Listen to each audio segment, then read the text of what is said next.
রহমতুল্লাহ। আমি এখন আছি কিশোরগঞ্জ জেলার সদরে গরুদয়াল মাঠের পাশে খায়রুল ভাইয়ের চায়ের মেলাতে।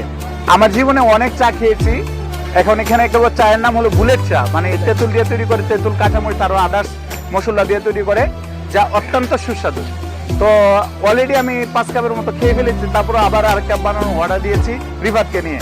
রিফাত, তুমি কিছু বলো এই চার ব্যাপারে। খুব ভালো চা, অনেক সময় আমি প্রায় সময় চা খাই এখানে চা। আচ্ছা, রিফাতের আমন্ত্রণে কিন্তু আসা, যে রিফাতে, হ্যাঁ আমি তো অনেক জায়গায় চা খাই জানেন।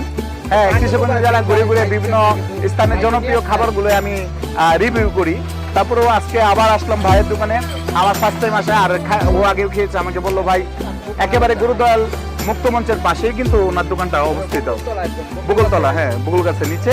যাই হোক, এখন আবার রং চা অর্ডার করেছি, তো আমরা খাচ্ছি। আপনারা দেখেন উনি দুধ চা, রং চা, বিভিন্ন ধরনের চা তৈরি করে থাকে। তো ওনার দোকানের নাম হলো চায়ের মেলা, আর ওনার নাম হলো খায়রুল ইসলাম ভাই। আমি খায়রুল ইসলাম ভাইকে জিজ্ঞেস করবো, খায়রুল ইসলাম ভাই আপনার সারাদিনে কেমন বিক্রি হয়? আলহামদুলিল্লাহ ভালোই।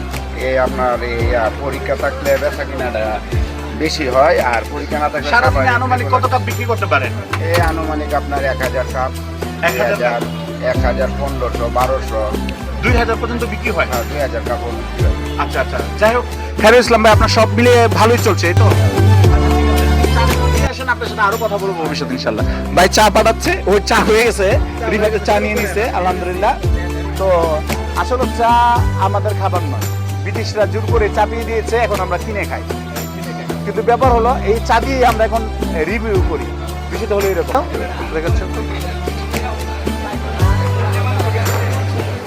সব মিলিয়ে খুব সুস্বাদু আলহামদুলিল্লাহ। চা তো খাওয়া যায় না, পান করা লাগে।